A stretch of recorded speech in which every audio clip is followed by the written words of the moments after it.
Although Neil Christopher enrolled in Auburn as an agriculture and business major in 1951, he changed his course and graduated with honors in pre-med. He obtained his medical degree from the University of Alabama and had a career as one of Alabama's most influential doctors. Auburn is blessed to have the Christophers involved in their overall program. His children all went to Auburn, his brothers. He was born on an experiment station up in that neck of the woods, and he just bleeds orange and blue, to borrow a trite expression. I never had seen an Auburn man that strong and that committed. The medical practice is something of a tradition in Dr. Christopher's family. His grandfather, Frank Christopher, and older brother, Ralph, were both physicians in rural Alabama. In fact, it was a summer visit with Ralph between his freshman and sophomore years at Auburn that convinced Neil to change his major from business to pre-med. The tradition has not ended with Dr. Neil Christopher. Like father, like sons, both Neil Jr. and Reed became physicians. Another tradition in the Christopher family is attending Auburn University. In addition to his two sons, Dr. Christopher's daughter, Caroline, graduated from Auburn, and more recently, two of his grandsons are carrying the tradition into the next generation. Grandson Will Bridges is a junior in building science, and Wade Christopher is a senior pre-med student and member of the 2010 National Championship team.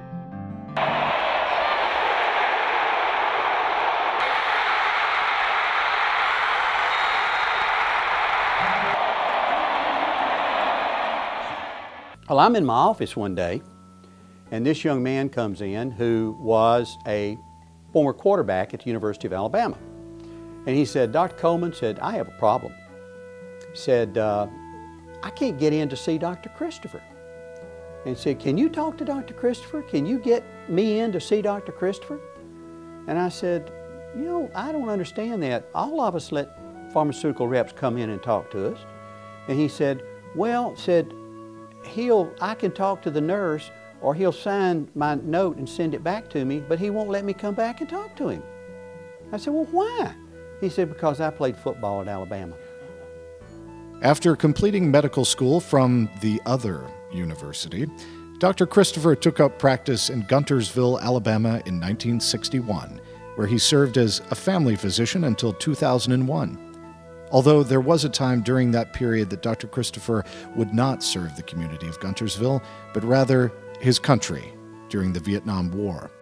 From 1967 to 1969, Dr. Christopher was the commanding officer of the Navy MILFAP team.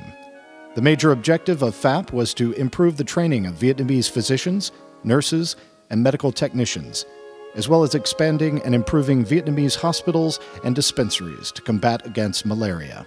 He became closely acquainted with a Vietnamese doctor. That doctor evacuated from Saigon in '73 during the mass evacuation from Saigon, got to a refugee camp, didn't know what to do, contacted Dr. Neil Christopher in Guntersville, Alabama, who said, bring your wife and your 5 kids, we'll make room for you in our home. I think he's just a great family doctor who loved every single patient he took care of. He was my physician for all the time he was been in Guntersville.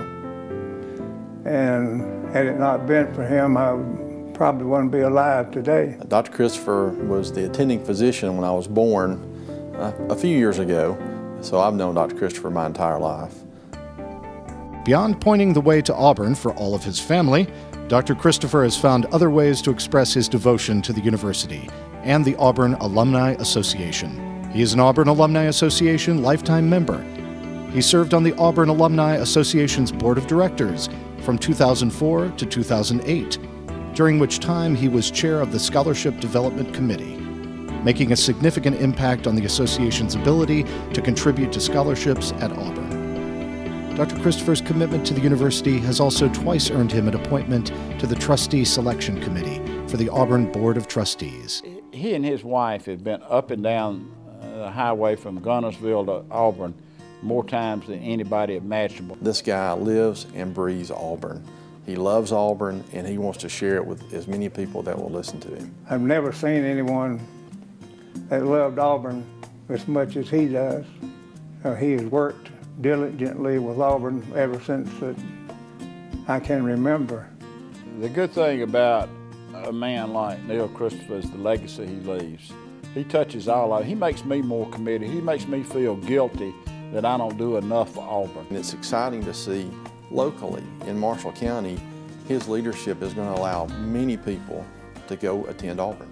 Christopher's accomplishments and dedication to Auburn are exceeded only by his devotion to rural medicine in the state of Alabama. He definitely has a passion for the small community in Alabama. I hear him talk about it all the time. He's concerned about family docs, doctors not choosing that profession, not to come back to local communities.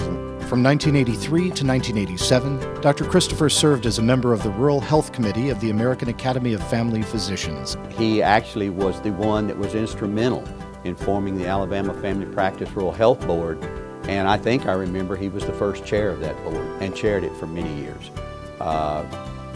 That board probably gives out around $800,000 or $1 million a year just for projects that promote family medicine training and practice in rural communities. And it wouldn't be there if it wasn't for Neil Christopher. One of his many great accomplishments would have to be his work in securing 20 guaranteed admissions reserved at the UAB School of Medicine for students going into rural family medicine. Due to Christopher's work, both Auburn University and the University of Alabama have undergraduate programs in rural medicine. Dr. Christopher spent an entire career providing outstanding service to his community, Auburn University, and the entire state of Alabama. But his greatest accomplishment was his service as a devoted and loving husband, father, and grandfather.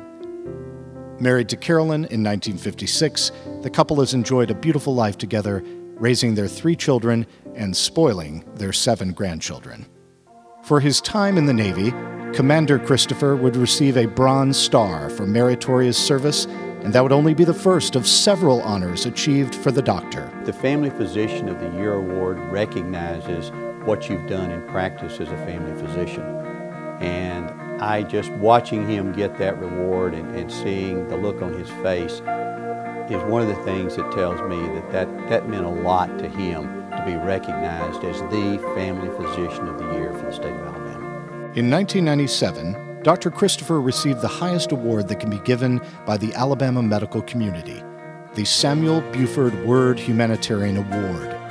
And in 2002, the Alabama Rural Health Association bestowed him with the Rural Health Provider Exceptional Achievement Award. Dr. Christopher's lifetime of dedication and commitment to rural medicine was recognized and rewarded when, in 2008, he was inducted into the state of Alabama's Healthcare Hall of Fame, a well-deserved tribute to his outstanding career of service in the medical field, particularly rural medicine. This award that he's going to be getting tonight, knowing Neil Christopher, you've probably made him the happiest person in the world. He's very deserving. Auburn got this one right. He has that character, that commitment, and that knowledge. You know you're in good hands when you're with Neil Christopher. He was just all-around great fellow, and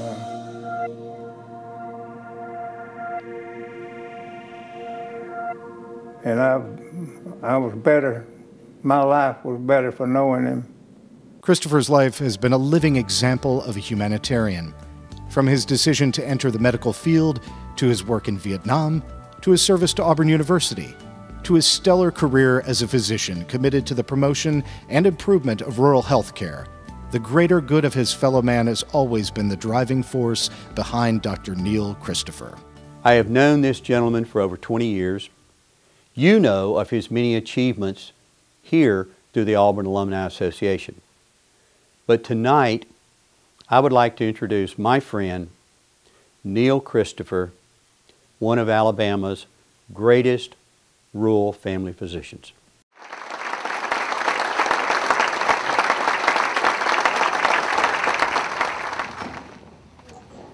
Well, I'm almost overwhelmed, and I've seen some great acts to follow tonight. They're pretty difficult for a country duck. But this is an outstanding award. When Debbie called me, I just almost lost it, and I'm tremendously humbled and honored by the award. Ralph Jordan Jr. and I did serve on the trustee selection committee on 2 occasions when we had large seats. And we were fortunate enough to interview Auburn people from New Jersey to Texas to all over. And Ralph and I were tremendously impressed with the huge number of Auburn graduates with outstanding talent, accomplishments, brains.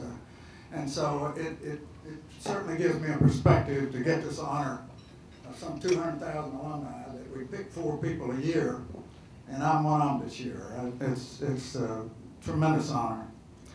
I want to thank all my friends from DeKalb County. Of course, you've seen Walter Weatherly tonight, but I actually grew up in Crossville and Fort Payne, and so I grew up in DeKalb County. And then I've got a great group of my Marshall County friends that are here tonight, and I'm really grateful to them.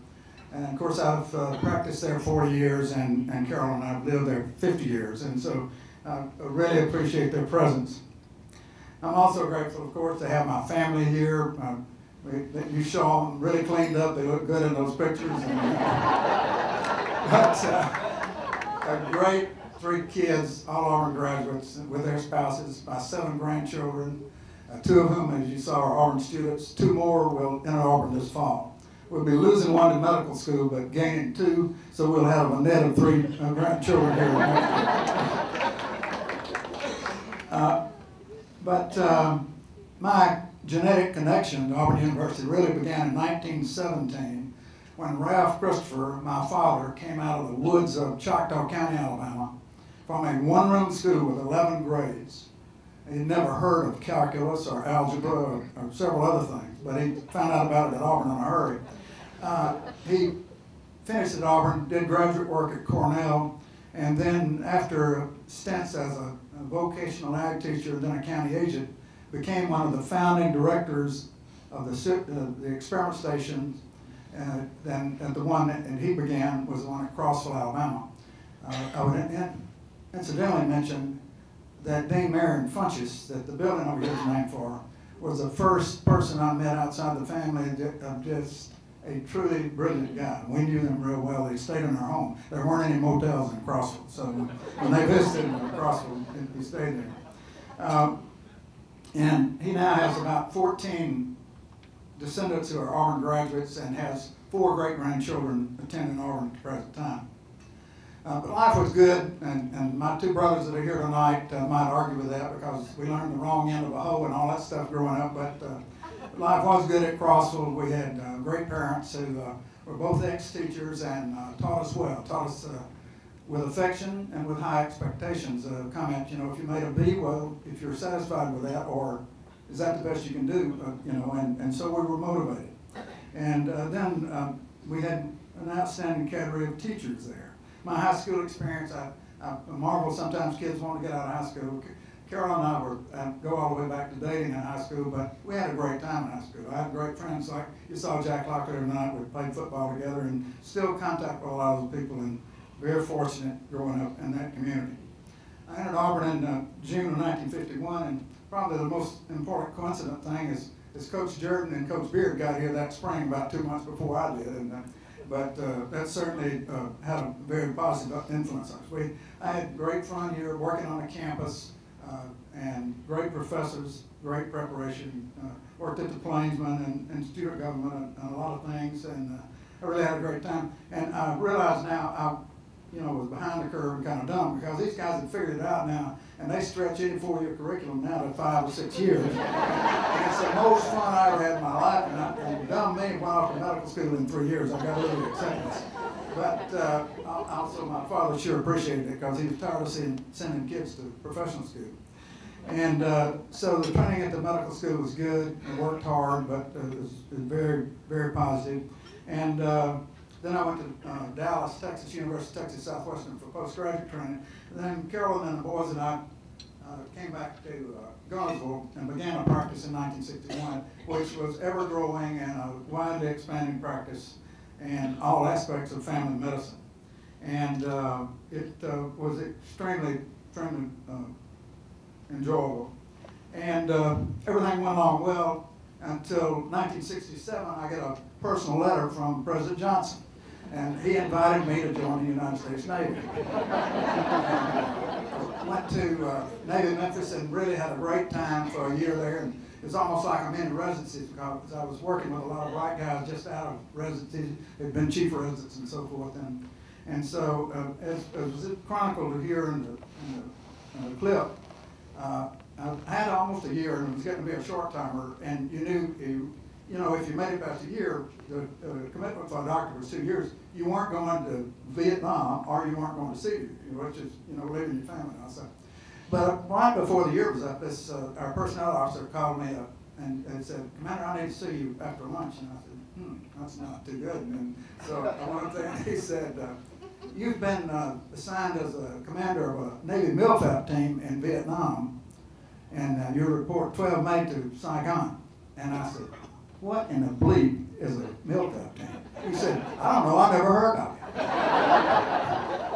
What it was a group of 3 physicians and a chief petty officer and 14 corpsmen. We're supposed to advise people at that level in Vietnam at a hospital. But it turned out, really, they had good nurses and nurse practitioners, but they didn't have really any staff, and we became the medical staff. And so it was a phenomenal year. We ran 200 to 400 patients, depending on how active our area was, and it was always active. One of my best friends was an intelligence officer. I'd say, "Delaware, what's the word tonight?" And he'd say, "Cloudy with mortars." And so they kept us awake a lot. It really wasn't that dangerous, but it was by far the most, from a humanitarian aspect, the most profitable year of my life. And although I never learned to speak much Vietnamese, when they would bow and tell you "thank you, Dr. Bác sĩ" in Vietnamese, you knew how grateful they were. And most of those people not having been to a doctor, they had never seen a doctor. So it was extremely worthwhile. But as Carol and I progressed in getting the kids educated, and came back to Gunnersville in a practice, a real active practice, and very diverse, but I never missed an opportunity. I actually treated, of course, hundreds of families. I never missed an opportunity to try to do a little PR for Auburn, whether it was recruiting students or raising money or politically, athletically, anything I could get involved in. A few words would slip out to promote Auburn. But again, as Carol and I progressed in getting the kids educated, and sometimes it seemed like that would never end, but it did. I got involved in the Alabama Academy of Family Physicians, and then became president and chairman of the board, and became struck by the fact that we used to talk about the ratio of that 40% of our counties had 70% of the doctors, and that's still a big problem. But I became extremely interested in it, motivated, and perhaps some people said obsessed with the idea of doing something about rural health care in Alabama. So I spent an inordinate amount of my time away. My hobby became working on that, driving to Mobile or driving to Montgomery or flying to somewhere. And I worked intensely with that, and we made a huge amount of progress, but we still have a long way to go because of economic issues and other things. But I cannot, again, say how grateful I am and how much this means to me, how much it would have meant to my father.